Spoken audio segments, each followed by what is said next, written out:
Congress party ने हरियाणा के अंदर राहुल गांधी का 50वां जन्मदिन मनाया।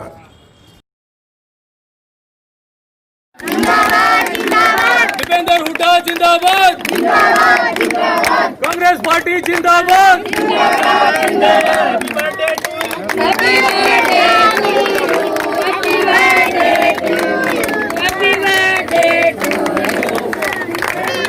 एक-एक करके बताओ।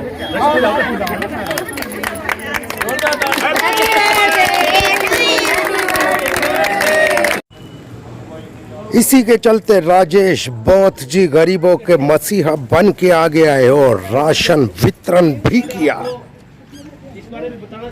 वहीं राजेश बोथ जी ने जनता से माफी भी मांगी क्योंकि लॉकडाउन का वक्त चल रहा था और जनता संभले नहीं संभल रही थी।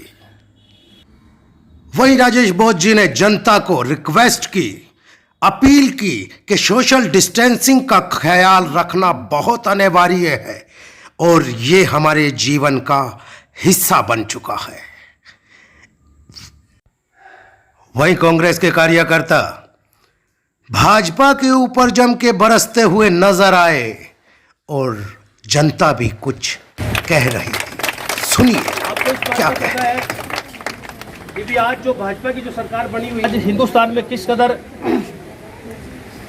इसके राज है, कुछ नहीं आया बेटा। आप ये पर्सनली मैं आपको बताना चाहता हूँ कि भी अगर कुछ थोड़ा छोटा मोटा सामान अगर मैंने दिया है तो हम सभी साथियों ने आपसी कंट्रीब्यूशन से, आपसी सहयोग से, हमारे भाई साहब सिमचंद जी खड़े हैं, भाई राहुल जी खड़े हैं, भाई डॉक्टर साहब हमारे रामधारी जी, भाई राजेंद्र खन्ना जी हैं, हम सभी साथियों ने मिलकर के जिस तरीके से जो प्लान बनाया है कि भी हमने इस विपदा की घड़ी में इस इलाके की जनता के लोगों का हमने साथ देना चाहिए।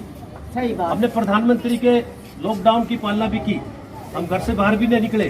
सही बात। हमें खाने के लिए घर पे दिहाड़ी मजदूरी वाले आदमी हैं, ताजा कमाते हैं, ताजा खाते हैं और खुदा पानी पीते हैं। इज्जत करिए। उसके बावजूद भी सरकार ने और प्रशासन ने हमें 50 बार आग्रह किया है, 50 बार हमने, हजारों बार डीसी से भी, कमिश्नर से भी, सबसे हमने इस बात के लिए लिखित में भी दिया कि भी गरीब जनता जो इस इलाके की रह रही है उनको कुछ खाने के लिए कुछ चीजें मुहैया कराई जाए, क्योंकि आपने राहुल गांधी का जन्मदिन मनाया जी सर, राहुल जी का जो आज आपने जन्मदिन मनाया, पूरा देश ये कह रहा है कि लॉकडाउन का पालन करें और आपने यहाँ लॉकडाउन का पालन नहीं किया। भाई जैसे आज आप कह रहे हो कि भी लॉकडाउन का पालन नहीं किया, तो ये तो आपको पता है कि लॉकडाउन का पालन हमने 3 महीने से लगातार लॉकडाउन का पालन इस जनता, इस इलाके के लोगों ने किया है, इसमें कोई दो राय नहीं है।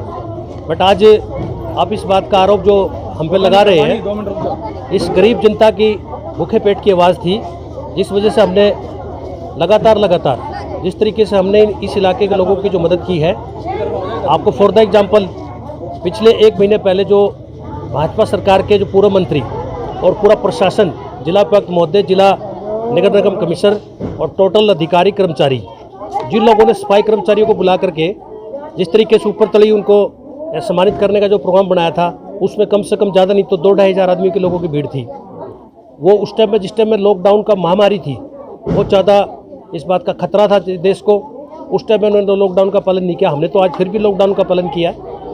इसमें आपने आज तो कोरोना बहुत तेजी से रफ्तार बढ़ रहा है और 12,500 मौतें हो चुकी हैं। आज कोरोना जिस तरीके से 4 लाख के करीब कोरोना संक्रमित हो चुके हैं, जिस तरीके से जो कोरोना संक्रमित जो लोग हो रहे हैं, वो क्या है कि भी दिल्ली से जो व्यक्ति या दूसरे स्टेटों से जो व्यक्ति यहाँ पर प्रवेश कर रहे हैं, उन लोगों के कारण कोरोना वायरस ज़्यादा बढ़ रहा है। बट इस इलाके की जनता जो गरीब, के भी तो जा रहे हैं ना दिल्ली में, नहीं हरियाणा के लोग जा रहे हैं, लेकिन इस इलाके के लोग जो है ना, हरियाणा के जो गरीब मजदूर, जो किसान, व्यापारी, कर्मचारी हैं, वो उस तरीके से इस इलाके के लोगों में गरीब आदमियों को किसी भी प्रकार की महामारी से कोई ग्रस्त नहीं है और गरीब जनता है ये, जो आज अगर आप देखो तो जो लोग झुग्गी झोपड़ियों में रह करके एक परिवार में 10-10 व्यक्ति जो रह रहे हैं, जब सरकार ने इस तरीके के इस तरफ अगर ध्यान दिया होता तो आज इस कदर जो है लोगों की हालत ना होती। अच्छा, एक ये चीन और भारत के बॉर्डर पे 20 सैनिक शहीद हुए हमारे, और आप यहाँ जश्न मना रहे हो। हम इस बात का जश्न नहीं मना रहे। हमने सबसे पहले इस बात के लिए हमने इस बात का शोक प्रकट किया है कि भाई भारत और चीन के जो हिंदुस्तान के जो हमारे जो बड़े नेता हैं, उन लोगों ने चीन के लोगों को आमंत्रित किया है, दूसरे देश के लोगों को आमंत्रित किया है। क्या आज देश के प्रधानमंत्री की और इस देश के रक्षा मंत्री की और क्या गृह मंत्री की जिम्मेवारी नहीं बनती कि भी किस तरीके से अगर दूसरा देश अगर हिंदुस्तान पर वार कर रहा है तो उसको जवाब देना किसका फर्ज बनता है। और हम इस बात का, आप कह रहे हो कि हम जश्न मना रहे हैं, जश्न की कोई बात नहीं है। हमारे एक पार्टी का एक एजेंडा है, हमारे माननीय श्री राहुल गांधी जी का एक कार्यक्रम है जो कि लॉकडाउन के समय में गरीब आदमियों की मदद करना और गरीब आदमियों को इस तरीके से उनको इस बात के लिए एहतियात बरतने के लिए कहना, वो सब हमने पार्टी की नीतियों के अनुसार काम किया है। इसमें कोई गैरकानूनी काम नहीं है। सर, ये जो जनता थी इनको राशन भी दिया है जी, और मेरे ख्याल से राहुल जी का केक भी जन्मदिन का खिलाया है। बिल्कुल काटा है। तो आप पूरी जनता को और क्या मैसेज देना चाहते हैं?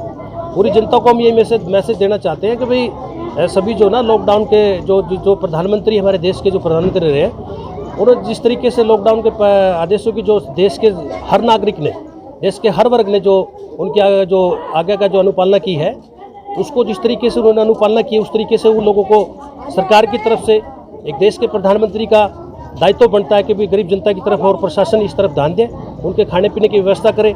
आज इस तरीके से जो गरीब दिहाड़ीदार मजदूर व्यक्ति, जो प्रवासी लोग, जो हरियाणा स्टेट से क्या पूरे हिंदुस्तान से जो लोग अपने अपने घरों को पलायन करके जो निकल गए हैं, अगर उनको भरपेट खाना और उनके रहने की व्यवस्था और उनको कुछ साधन अगर उनको मुहैया कराया जाता, तो आज इस तरीके से जो गरीब लोग, प्रवासी लोग जो ना पैदल चलकर जो रास्ते में जिन्होंने दम तोड़ा है और जिस तरीके से भूख के कारण जो बिलखते रहे बच्चे हो, मैंने 100 लोगों को एक दिन में अटेंड किया है।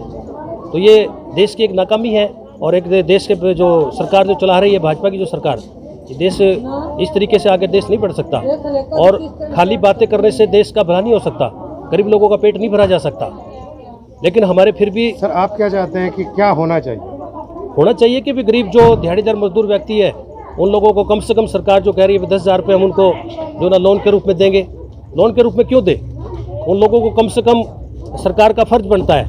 जो गरीब दिहाड़ीदार मजदूर व्यक्ति है, जिनका काम धंधा बिल्कुल 0 पॉइंट पे है और धरातल पर जो बेचारे धक्के खाते घूम रहे हैं, उन लोगों को कम से कम सरकार 50,000 रुपये उनका अपना दोबारा जो रोजगार चलाने के लिए सरकार उनकी वित्तीय सहायता से मदद करे। ये हमने सरकार से, प्रशासन से मांग करी है। और हमारे विपक्ष के नेता चौधरी भूपेंद्र सिंह हुड्डा है, यहाँ हरियाणा के भाई दीपेंद्र सिंह हुड्डा है, उन्होंने बार बार सरकार से मांग कर रहे हैं। आज किसानों को देख लो क्या हाल है, आज व्यापारी को देख लो क्या हाल है, आज कर्मचारी को देखो क्या हाल है। लगातार जिस तरीके से जो हर वर्ग इस भाजपा की सरकार से जिस तरीके से परेशान है, वो सारी जनता इस बात को देख रही है कि हिंदुस्तान में कांग्रेस पार्टी की सरकार बनेगी और हमारे भविष्य में और भावी मुख्यमंत्री हमारे चौधरी भूपेंद्र सिंह हुड्डा बनेंगे और देश के प्रधानमंत्री माननीय श्री राहुल गांधी जी देश के प्रधानमंत्री होंगे। फिर देखना देश की करवट किस तरीके से बदल।